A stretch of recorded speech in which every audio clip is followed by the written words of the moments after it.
Bientôt 6h15 sur Radio Classique, on va parler de la période difficile de Noël pour les personnes dont les revenus sont modestes. Bonjour Dominique Besançon. Bonjour. Merci d'être avec nous ce matin. Vous êtes la déléguée générale des dons solidaires. Vous permettez aux familles de milieux défavorisés d'avoir accès à des produits du quotidien. Et vous venez de lancer votre opération Noël pour tous qui permettra à 400 000 personnes de recevoir cette année un cadeau pour Noël.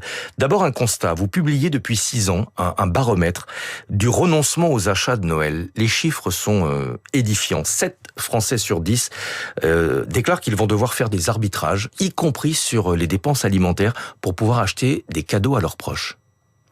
Oui, tout à fait. La 6e édition de ce baromètre, vous venez de le dire, témoigne d'une inquiétude économique persistante, puisque un tiers des Français craignent de ne pas pouvoir faire de cadeaux sur cette période de fête de fin d'année.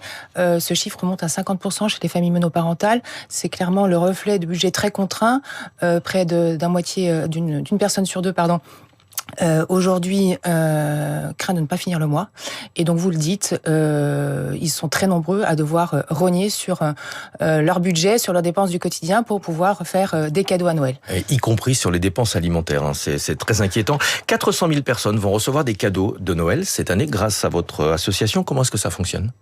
Alors nous mobilisons tout au long de l'année toute une chaîne de solidarité pour venir en aide en effet aux personnes en précarité, surtout leur permettre l'accès à des produits du quotidien, donc des produits d'hygiène, des produits d'entretien, des vêtements, et en ces fêtes de fin d'année évidemment des cadeaux, des jeux, des jouets. Donc pour cela nous mobilisons toutes nos entreprises partenaires qui sont sur cette opération au nombre de 40, donc 40 entreprises, Lego, Fnac, Yves Rocher, pour en citer quelques-unes, Sephora, qui nous ont permis de collecter 1 million de cadeaux. 1 million de cadeaux que nous avons donc réceptionnés dans notre entrepôt, dans Solidaire, triés, puis redistribués à un réseau d'associations partenaires partout en France, qui vont permettre en effet de gâter 400 000 personnes en difficulté. Tout au long de l'année, vous travaillez avec 200 entreprises partenaires qui vous permettent de récolter 10 millions de produits qui essentiellement proviennent d'invendus. Comment, là encore, est-ce que ça fonctionne ? Alors en effet, les entreprises ont des invendus liés à des fins de collection, des surstocks, des changements de gamme, des obsolètes marketing, comme on dit. Ces produits, on leur propose une gestion ou une solution vertueuse, à la fois solidaire et circulaire, en les fléchant vers du don. Donc voilà, on collecte ces produits tout au long de l'année, 10 millions, comme vous l'avez souligné, principalement des produits d'hygiène, car l'hygiène est absolument essentielle et la précarité hygiénique est là aussi très, très, très développée en France. Malheureusement, c'est également un baromètre Dons solidaires qui le révèle. Donc voilà, avoir accès à des produits de base comme du shampoing, du gel douche, des couches ou encore des protections hygiéniques, c'est absolument essentiel à la dignité des personnes qui en sont privées. Donc on collecte ces produits tout au long de l'année. On propose une solution simple aux entreprises, une solution fiable aussi, une solution souple, puisqu'on sait gérer à la fois 3 cartons ou tout comme 3 camions de produits, voire plus. Voilà, et donc ensuite, on les redistribue de façon tracée grâce à tout un processus logistique très professionnel à des associations de lutte contre la précarité. Pour les associations comme la vôtre, il y a eu un avant et un après la loi AGEC, la loi sur l'économie circulaire. Elle a été votée en 2020, elle interdit désormais la destruction des produits non alimentaires. Alors il y a eu des effets positifs, puisque désormais les invendus ne sont plus détruits, mais elle a aussi incité les industriels à rationaliser, à mieux gérer leur production, qui, au final, réduit le nombre d'invendus. Il y a aussi un effet collatéral de cette loi pour vous.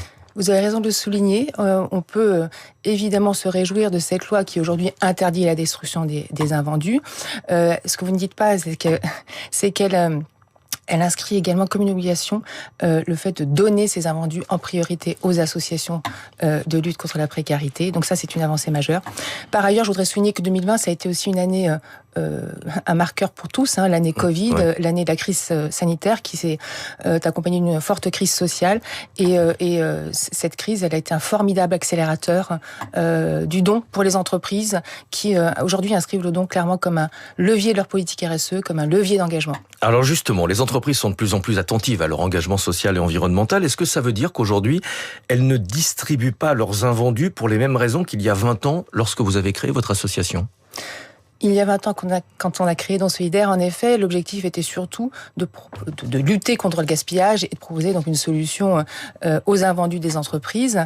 Aujourd'hui, on voit qu'elles sont déjà dans l'étape d'après, qu'elles sont de plus en plus engagées, on l'a dit, dans une politique RSE qui trouve son expression concrète dans le don aux associations.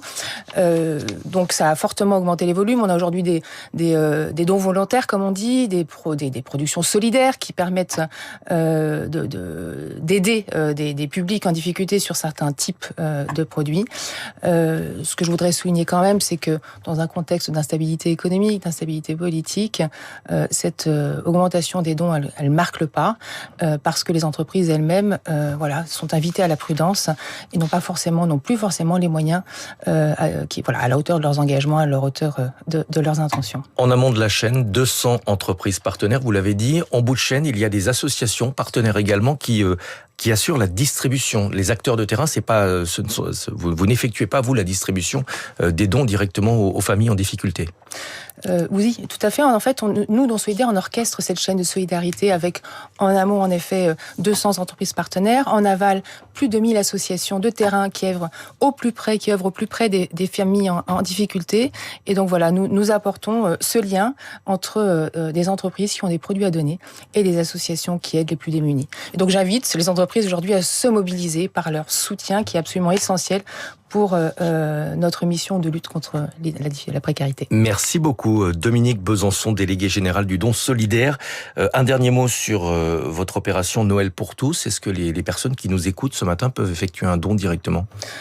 Oui, évidemment, en cette fin d'année, nous sommes tous invités à la solidarité. Et donc, j'appelle à la générosité du public et des auditeurs, s'ils souhaitent soutenir cette opération, surtout qu'ils n'hésitent pas à se connecter sur notre site donsolidaire.fr.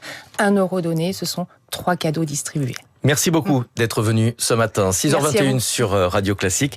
L'économie comme tous les matins avec notre